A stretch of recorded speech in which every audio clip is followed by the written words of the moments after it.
Read all the stories about BYU sports no one else has heard. Go to KSLSports.com for exclusive columns by BYU insider Mitch Harper. That's KSLSports.com. Welcome back into First and 12. Mitch Harper and Alex Kirry with you. It's the final segment of the program. It's been a great show here on this Tuesday evening talking Big 12 football. It's hard to believe it's already week 9.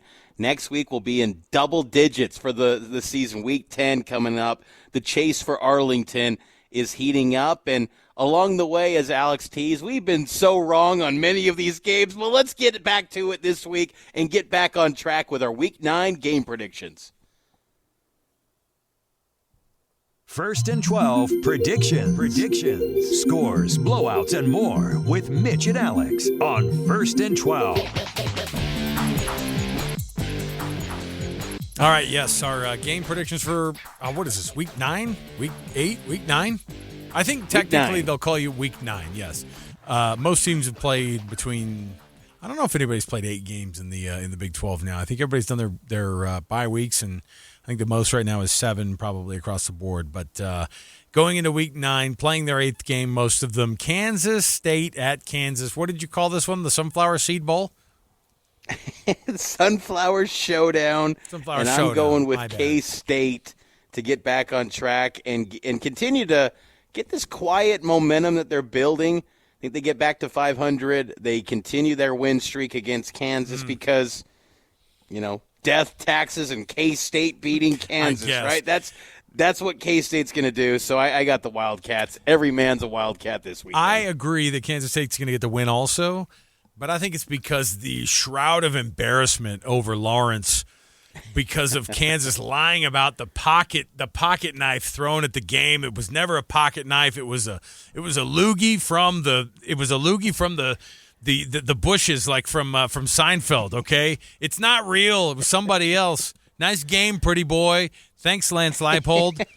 Yeah, Kansas State, I think, wins. Kansas is still not to the level of football they should be, and people start to wonder, should Lance Leipold take that job at Wisconsin? The answer might be yes, sooner than you think. Oklahoma State goes to Texas Tech. Any way that Oklahoma State pulls something out of their hat on this one against the Red Raiders down there in Lubbock? Not a chance. I would be surprised if Texas Tech doesn't wins this thing by less than 40. That would be a shocker to me. FBS level Oklahoma State. Because you got to think, too, okay, this is a terrible opponent Texas Tech is facing, but we know how the pollsters work. Sometimes style points can get you that nice bump, and after a 7-spot dip, you got to hit those style points hard.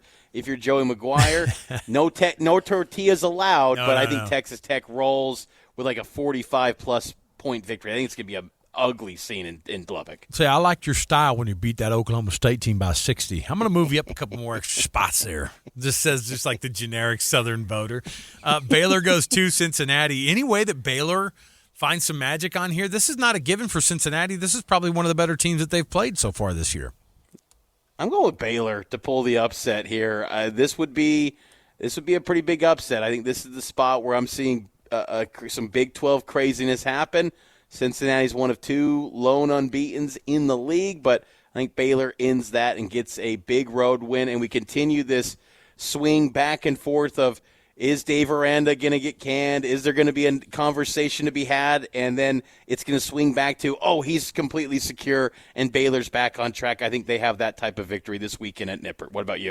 I'm going to say that Cincinnati continues to win. I think it's going to be close. It's going to be like a 24-20. No, I'm going to say it's like a 34-31 type game that Cincinnati still ekes out because I think that they're still proving to other people. I think they really are legitimately good. I just don't think Baylor's quite there yet, and I think it's another week that they prove themselves. I think they're going to get upset in the weeks to come. I think right now they're riding some wave of momentum. I think they're getting there pretty well. So I think right now Cincinnati still stays on that winning train and, stays undefeated in Big 12 play, moves up in the polls, et cetera, et cetera. TCU goes to West Virginia. How about Rich Rod? Does he find some redemption somewhere in all the darkness that they've been through over the last few weeks? Nope. TCU rolls with a big win over the Mountaineers. Easy as that, right? I mean, I think that Josh Hoover throws for 450 and West Virginia loses. West Virginia takes the role of home FBS or FCS level opponent also this week. I think you're going to see TCU in the 50s. I think you're going to see West Virginia probably in the mid-teens in that type of a score as well. How about this one? Yeah, tell Houston at Arizona State. This one's intriguing, Alex. What do you think of this matchup? A 6-1 team, 5-2, but both teams only have one loss in Big 12 play. Yeah, and I think that Arizona State's going to continue. Look, you think about just the experience that Arizona State has had over the last 2 years. Houston is getting a lot better. They are learning a lot of good things along the way. One of those things they're going to learn is that they still have a little bit of ways to go. Arizona State has been good for now 2 years, basically, and I think that continues. Houston is decent. They are not good yet, and I think that going to Arizona State knows that Houston's 6-1, and so they can kind of prove they'll get some like bonus style points for beating a Houston team that's 6-1. And that's been, I don't even know if Houston's been getting any votes on the fringe, on the outside of the AP poll at all, but they certainly should be because their only losses to Texas Tech. And other than that, I know they have a kind of a weak schedule, but, we'll give guys boosts with weak schedules. I think Arizona State continues to win. I think Houston takes their first road loss of the year. I agree. I'm going to go with Arizona State. I've just been so impressed with ASU and just the toughness. I mean, their defense, too, is very physical at the line of scrimmage. They're good at stopping the run.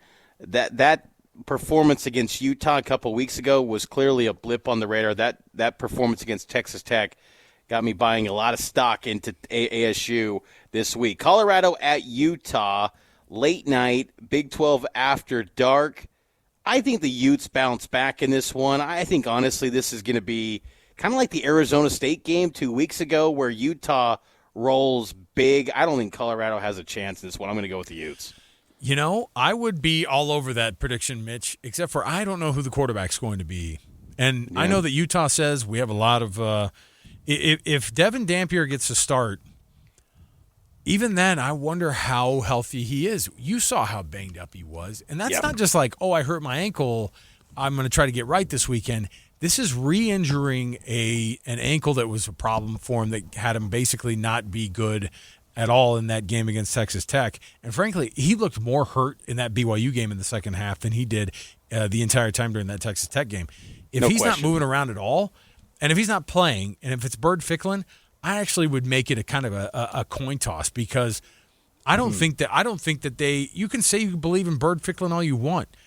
That's a different beast when another team comes in and goes and they smell blood in the water. And Devin Dampier, by the way, I think it goes from Devin Dampier, and after that, it's a pretty far fall off from your QB1 to QB2 going to Bird Ficklin. That's not to diss on that guy. He's a freshman. He's got a lot to learn, and I don't think he's been proven with anything on any stage except for in practice. And if that's the case, if Devin Dampier gets a start, I even wonder. I think it's a coin toss, though, on the other one. Finally, BYU and Iowa State. Real quick before we get out here, Mitch. BYU keeps the streak going. 8-0, Cougs get it done in Ames. I think so, too. We'll see if they can I think it's going to be close. It's going to be a classic Iowa State, like 16-13 type of a game, and we'll see if BYU can pull it out. Mitch, have fun in Kansas City. We'll talk to you this weekend. For Mitch Harper, Alex Brown, our producer this week, I'm Alex Kirry. See you next time, everybody.